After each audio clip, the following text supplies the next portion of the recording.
अब दिख रही है? Yes sir. हाँ देखा। तो जो केमिस्ट्री वाले होते हैं कई बार वो जादूगर भी होते हैं। जितने भी मैजिक होते हैं वो केमिस्ट्री से होते हैं। काफी मैजिक केमिस्ट्री से होते हैं, केमिकल यूज होता है उसमें। तो देखो अब मल्टीपल बॉन्ड है इसमें। मल्टीपल बॉन्ड में क्या होता है, ऑक्सीजन ज्यादातर मल्टीपल बॉन्ड बनाएगा, लेकिन जो बाकी होते हैं उसकी मल्टीपल की टेंडेंसी कम हो जाती है। और इसमें जो ऑक्सीजन बनाता है, ये बनाता है पी पाई मल्टीपल बॉन्ड। यानी इसका पाई बॉन्ड, इसका पाई बॉन्ड मतलब डबल बॉन्ड जो होगा वो पी पाई बनता है।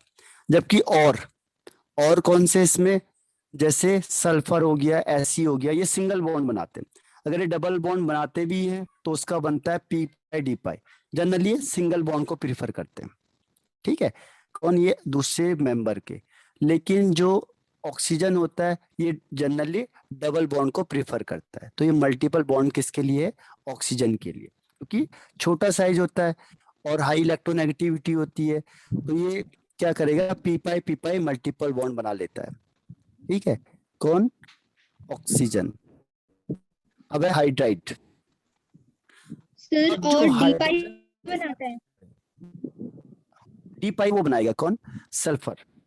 सल्फर बनाता है पी पाई डी पाई, क्योंकि इसके पास डी ऑर्बिटल होता है। तो डी ऑर्बिटल को जो इलेक्ट्रॉन है अगर वो पार्टिसिपेट करता है तो डी पाई बन जाएगा। और एक का पी पी ऑर्बिटल पार्टिसिपेट करना चाहिए डबल बॉन्ड में, एक का डी का करना चाहिए, तो उसे कहते हैं पी पाई डी पाई। ठीक है, सल्फर के पास डी होता है तो सल्फर ने यस डी सर। यूज किया। और ऑक्सीजन के पास या किसी के पास पी है तो उसने पी यूज किया, तो बन जाता है पी पाई डी पाई।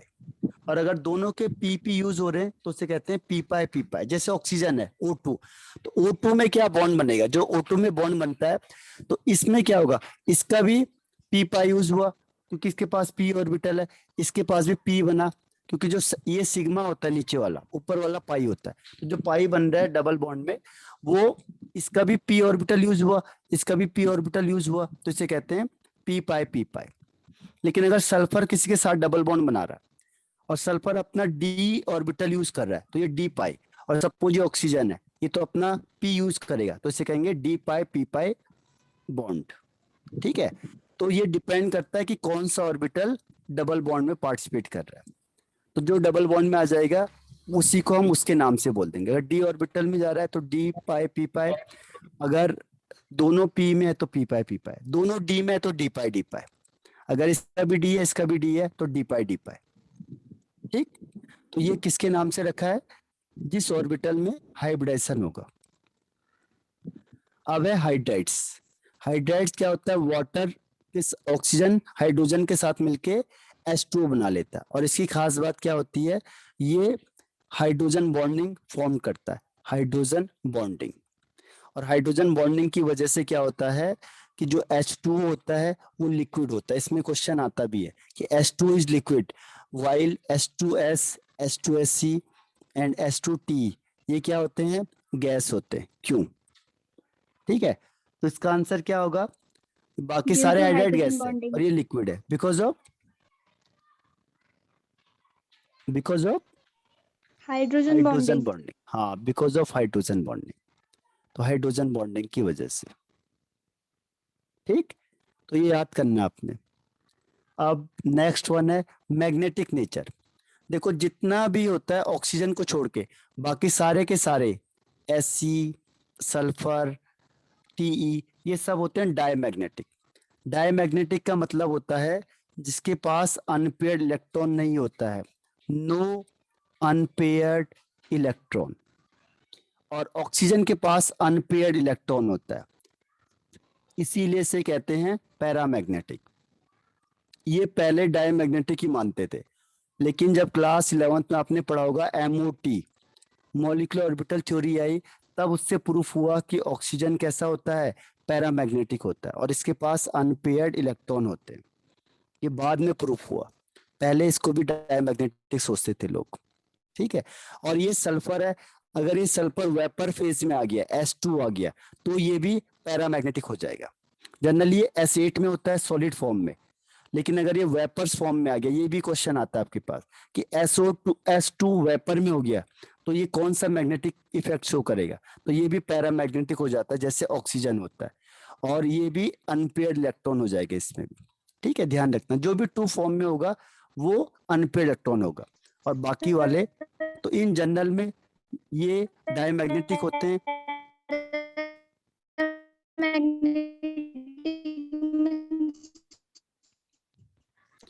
आवाज नहीं आई आपके ढंग से, बताओ। सर मैंने कहा पैरामैग्नेटिक मींस टू होता है। पैरामैग्नेटिक का मतलब जिसमें अनपेयर्ड इलेक्ट्रॉन होगा, जिसके पास भी, जैसे आपने ये ऑर्बिटल फिल करोगे तो अगर जैसे ऑर्बिटल आए तो 1 2 3, अब एक अनपेयर्ड इलेक्ट्रॉन भी बच गया, ये देखो दो अनपेयर्ड इलेक्ट्रॉन है ये। ऑक्सीजन के पास ऐसे दो अनपेयर्ड इलेक्ट्रॉन होते हैं, इसीलिए इसे डायमैग्नेटिक बोलते हैं। तो अनपेयर्ड इलेक्ट्रॉन बचेगा मतलब जिसमें पेयरिंग नहीं होगी, तो उसे कहेंगे पैरामैग्नेटिक। और अगर सारे के सारे पेयर वाले हो गए तो उसे कहेंगे डायमैग्नेटिक, यानी उसमें कोई भी एक भी अनपेयर्ड इलेक्ट्रॉन नहीं बचा है तो डायमैग्नेटिक हो जाएगा। ठीक है, यस सर। तो ये स्टेप भी आपका फिनिश हो गया। अब आता है तीन चीजों की स्टडी करेंगे हम लोग, ऑक्सीजन, ओजोन और ये क्या नाम है उसका, H2SO4 और SO2। चार चीजों की स्टडी है आपके पास इसमें। ठीक है, O2, O3, SO2 and H2SO4। तो ये 16 ब्लॉक आपका फिनिश हो जाएगा। और ऑक्साइड ऑफ सल्फर, ठीक, ये थोड़ा सा लेंथी है उसके कंपैरिजन में, 15 के कंपैरिजन में इसके ज्यादा कंपाउंड है, तो इसे देखते जाना क्योंकि रिएक्शन वगैरह कम प्रिफर होता है, और इसमें डायरेक्ट रिएक्शन है, इसमें तो बताने का कुछ है नहीं ज्यादा। तो सबसे पहला इसमें, सबसे पहला क्या है कि प्रिपरेशन बनता कैसे है? तो जो एक्सपेरिमेंट स्टार्टिंग में बनाया था इसे, वो बनाया था ये KClO3। KClO3 को हीटिंग कर दी थी MnO2 कैटलिस्ट की प्रेजेंस में और 420 केल्विन टेम्परेचर पे, तो ये KCl बना और O2 अलग हो गया। तो स्टार्टिंग उसने यहाँ से करी थी। ठीक है, तो इसे लैब मेथड भी कहते हैं क्योंकि लैब में बनाया था, तो लैब में बना था O2 का ये मेथड है। KClO3 यानी इसे कहते हैं पोटेशियम क्लोरेट, पोटेशियम क्लोरेट होता है, और Mn मैग्नीज डाइऑक्साइड कैटलिस्ट होता है, ये कैटलिस्ट है। ठीक है, तो MnO2 कैटलिस्ट के साथ होगा और तो बनता है KCl और O2। ठीक, तो ये लैब मेथड है। जनरली क्या सर होता है डाइऑक्सीजन अगर मींस आप टू ऑक्सीजन। हैं ऑक्सीजन, हाँ ये, हाँ डाई ऑक्सीजन और ऑक्सीजन एक ही बात है। डाई का मतलब क्या होता है, ऑक्सीजन O2 के फॉर्म में होता है हर हमेशा, तो टू के लिए डाई लिख देते हैं हम। डाई ऑक्सीजन इसलिए होता है क्योंकि ऑक्सीजन हर हमेशा टू के फॉर्म में होगा, सिंगल नहीं मिलेगा आपको, ओ आप कभी भी नहीं लिखोगे क्योंकि हाईली अनस्टेबल होता है। ठीक है, ये क्या होता है, हाईली अनस्टेबल होता है, तो आप इससे ओ के फॉर्म में कभी नहीं लिख सकते, O2 लिखना पड़ेगा आपको।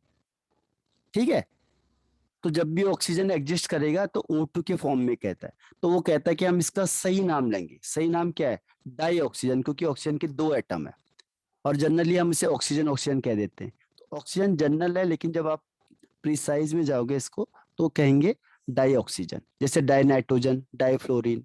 ठीक है, तो पहला इसमें आता है decomposition of oxygen rich compound, जिसमें ऑक्सीजन ज्यादा होगा, जैसे KMnO4 इसमें ऑक्सीजन ज्यादा है, KClO3 ऑक्सीजन ज्यादा है, KNO3 ऑक्सीजन ज्यादा है, BaO2।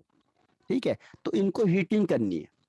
हीटिंग करके क्या होगा, देखो KMnO4 को अगर आप हीट करोगे तो कहता है ये टूटेगा K2MnO4 पोटेशियम मैग्नेट में, प्लस MnO2, और ऑक्सीजन गैस यहाँ से रिलीज हो जाएगी, तो यहाँ से आप ऑक्सीजन को ले सकते हो। तो पहला मेथड ये है। दूसरा इसमें ऐसे KNO3 वाला है, KNO3 को हीटिंग करेंगे तो क्या होगा, ये आ जाएगा KNO2 में और प्लस O2, तो यहाँ से भी ऑक्सीजन निकलेगा। एक और खास बात देखो, ऑक्सीडेशन स्टेट देखो, KMnO4 में Mn+7 है और यहाँ पे +6 है, यानी इसका क्या हो रहा है, ऑक्सीडेशन नंबर डिक्रीज हो रहा है, यानी इसका रिडक्शन हो रहा है। देखो KNO3 में इसका +5 है और ये KNO2 में ये हो गया +3, तो ऑक्सीडेशन नंबर डिक्रीज हो रहा है। ऐसे यहाँ देखो KClO3 में ये Cl+5 है और यहाँ पे Cl-1 है, तो इसका भी क्या हो रहा है, रिडक्शन हो रहा है।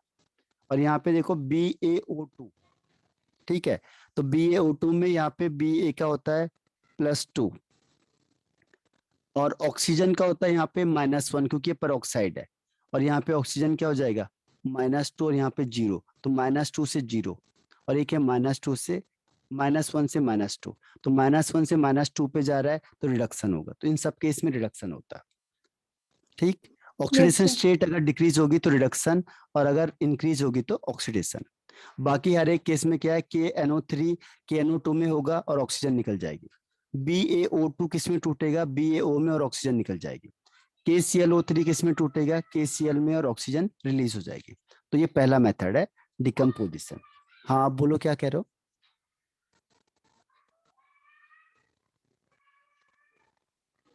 कुछ कहना चाह रहे हो।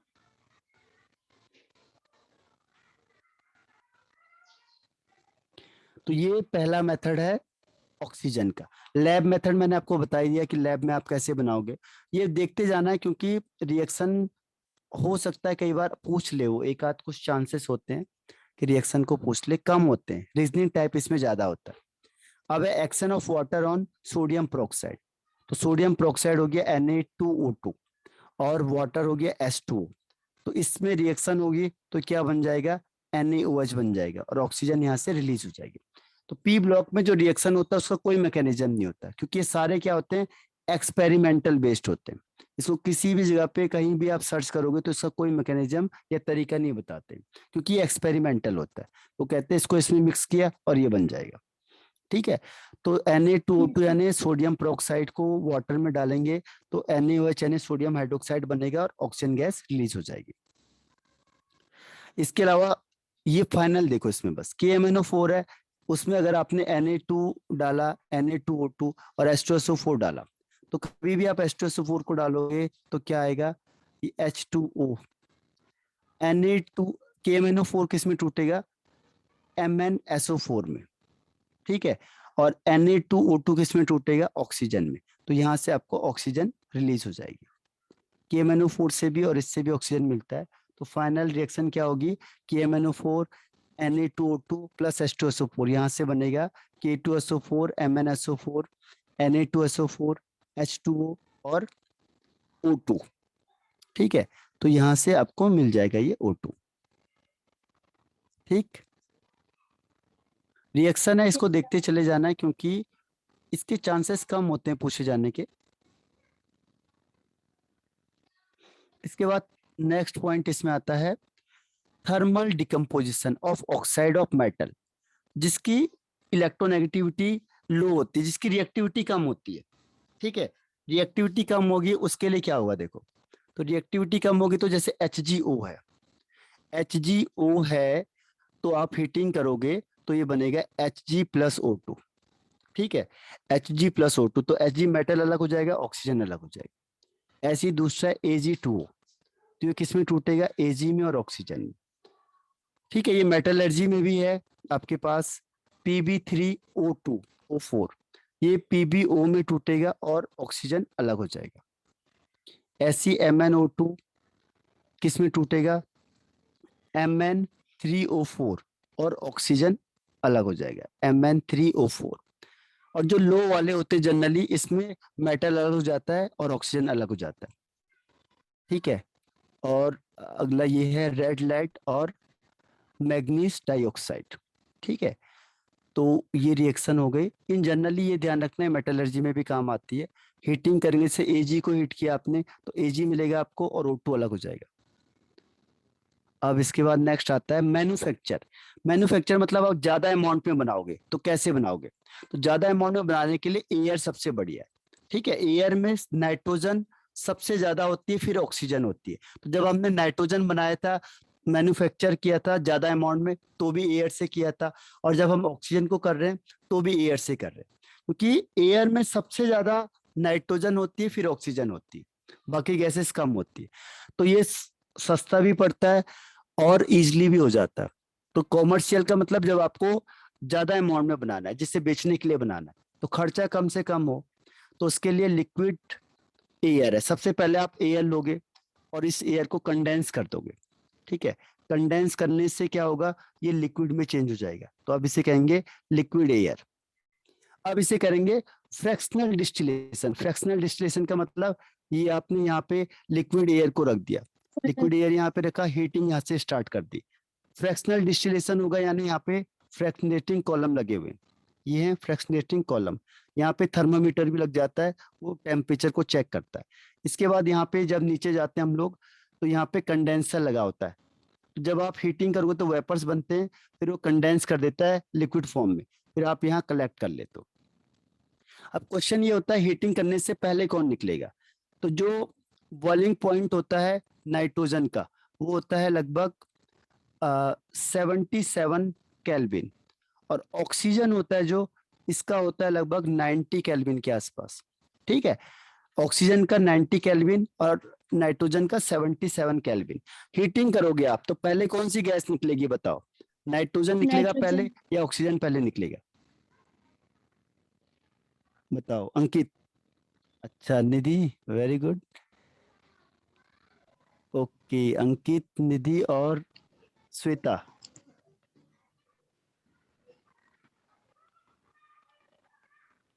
तो सर नाइट्रोजन। नाइट्रोजन, बिल्कुल सही कहा, इन्होंने टिक भी लगा दिया, देखो एक ने टिक लगा दिया, दूसरे ने टिक लगा दिया।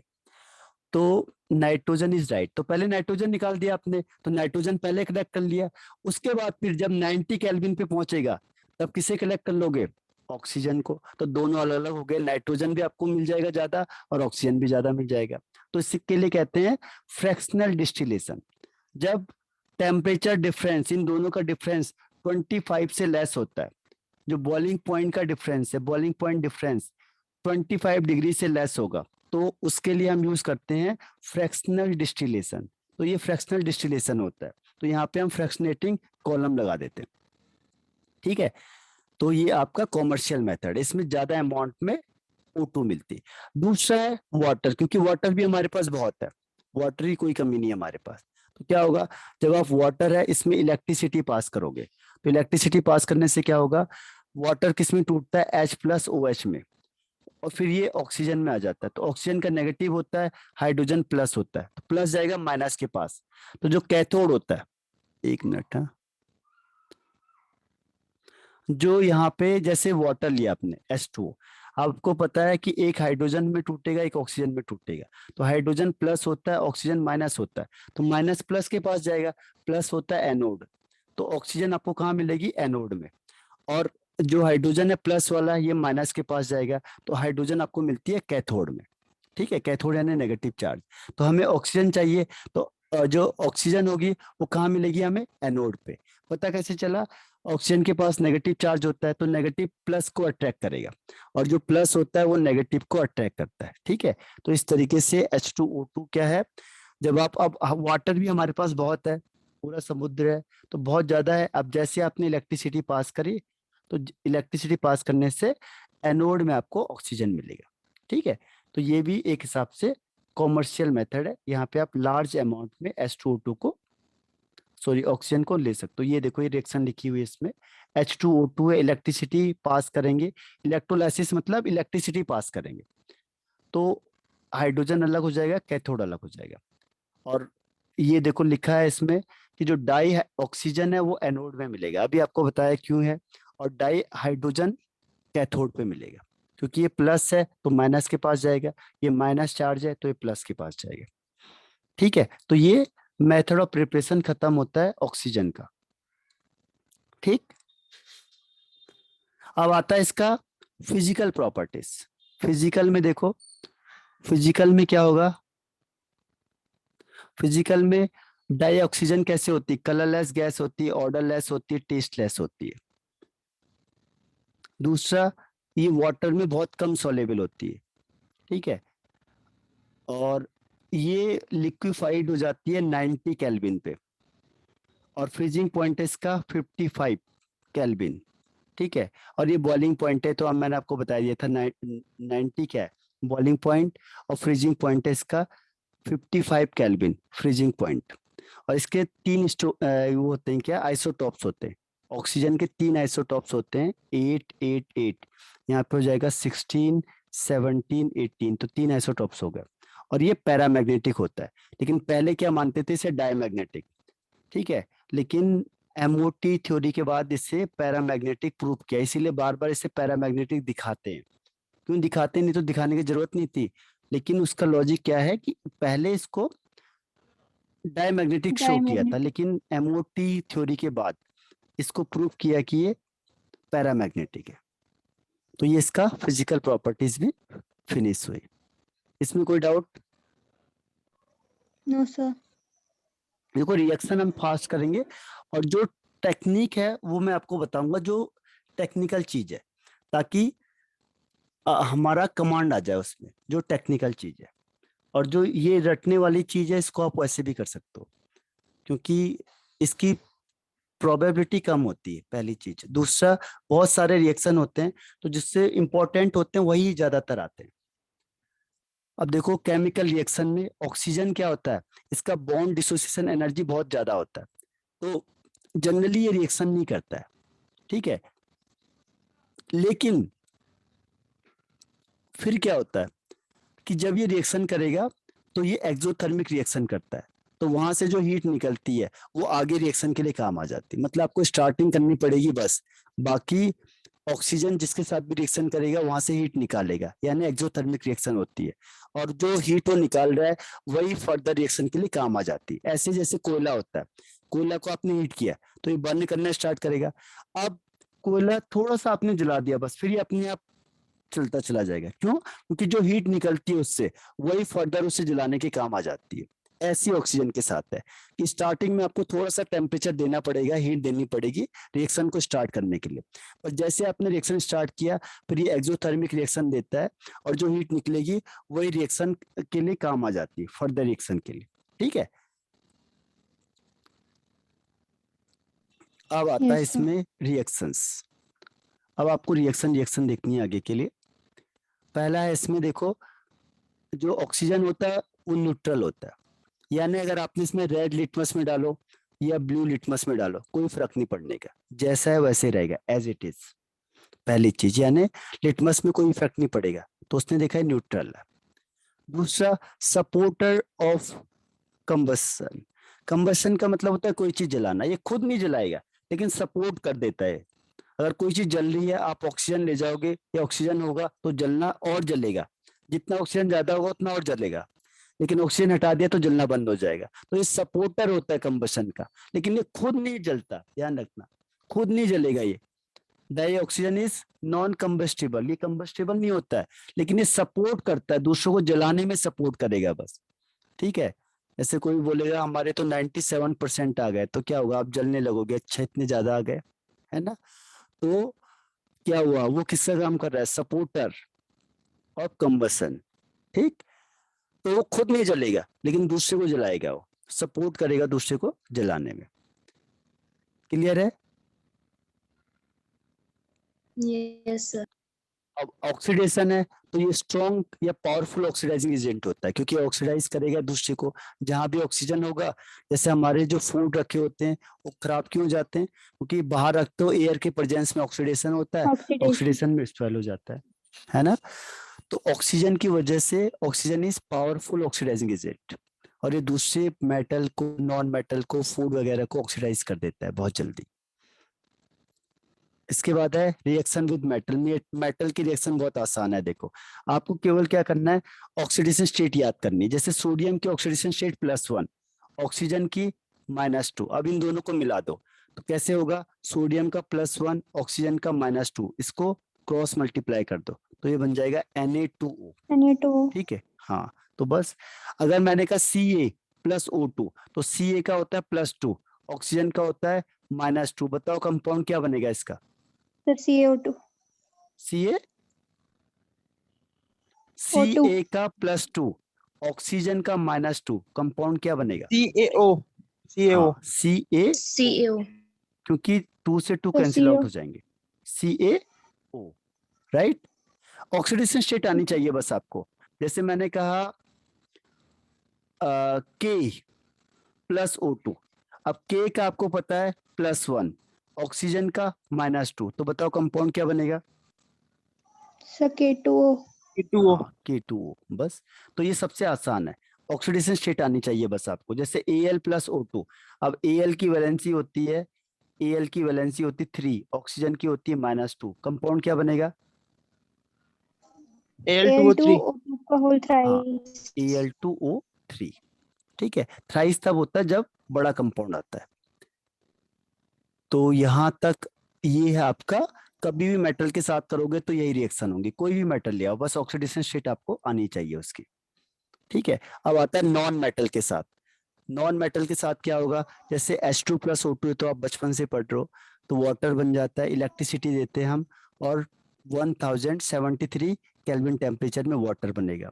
दूसरा है नाइट्रिक ऑक्साइड बनना। कैसे? N2+O2, 3300 केल्विन टेम्परेचर में NO बनेगा, नाइट्रिक ऑक्साइड। और तीसरा है S+O2, SO2 बनेगा। ये आपने एसिड रेन में देखा होगा। एसिड रेन में क्या होता है? Yes sulphur sir. होती है ना, तो SO2 बन जाता है, फिर ये ऑक्सीडाइज होता है, SO3 बन जाता है, फिर ये वाटर के साथ मिलेगा तो H2SO4 बन जाता है, एसिड रेन। तो ये रिएक्शन यस इसमें काम आती है। ठीक, तो ये नॉन मेटल के साथ हो गई। ठीक, ऐसी देखो कार्बन के साथ है। अब कार्बन में दो कंडीशन है, तीन कंडीशन होती है लेकिन दो कंडीशन दी है। एक लिमिटेड, लिमिटेड होगा तो CO बनेगा। अगर कार्बन में ऑक्सीजन लिमिटेड है तो CO बनता है, क्योंकि ऑक्सीजन कम यूज होगा। एक्सेस में तो CO2 बनेगा। अगर आपने कार्बन के साथ ऑक्सीजन को रिएक्शन कराई लिमिटेड में तो CO बनता है, क्योंकि ऑक्सीजन लिमिटेड है। और अगर आपने C को ऑक्सीजन के साथ कराया एक्सिस में ज्यादा है तो CO2 बनेगा। ठीक है, तो CO एंड CO2 दोनों की कंडीशन अलग अलग है। और फॉस्फोरस के साथ ये देखो मैजिक, मैंने कहा था ना केमिस्ट्री वाले मैजिशियंस होते हैं। तो इसमें जो ये व्हाइट फॉस्फोरस होता है, व्हाइट फॉस्फोरस, अगर आप इसको रूम के बाहर, जैसे आप स्कूल में हो तो स्कूल में जैसे आप बॉक्स खोलोगे, जो इसका बॉक्स होता है उसको खोल के इसको बाहर रख दो, तो जैसे आप इसे किसी चीज में रखोगे ये तुरंत क्या होगा? ऑक्सीजन की कांटेक्ट में आता है और ये बर्न करने लगता है अपने आप ही। आपको कुछ जलाना नहीं है, आप बोलोगे देखो मैजिक है। मैजिक में क्या होगा? व्हाइट फॉस्फोरस होता है, आप इसको लाओ, किसी बॉक्स में होगा वो, उसको केवल एक चीज में आप बाहर रख दो बस। तो जैसे आप इसे बाहर रखोगे तो विद इन सेकेंड ये खुद जलना स्टार्ट हो जाएगा, बर्निंग स्टार्ट हो जाएगी। ठीक है, खुद अपने आप ऑटोमेटिकली आग लग जाएगी। तो क्या होता है? फॉस्फोरस ऑक्सीजन के कांटेक्ट में आके क्या बना देता है? P4O10, या फिर इसे लिखते हैं P2O5, एक ही बात है, इसका डबल ही बन जाता है। और इससे ये कंपाउंड बनता है, व्हाइट कलर का होता है और तेज बर्निंग स्टार्ट हो जाती है, ऑटोमेटिकली बर्न हो जाता है। ठीक, तो ये भी एक मैजिक है। समझ में आया यहाँ तक? Yes sir. अब देखो नेक्स्ट है, एक दो रिएक्शन और कंप्लीट कर देते हैं इसमें।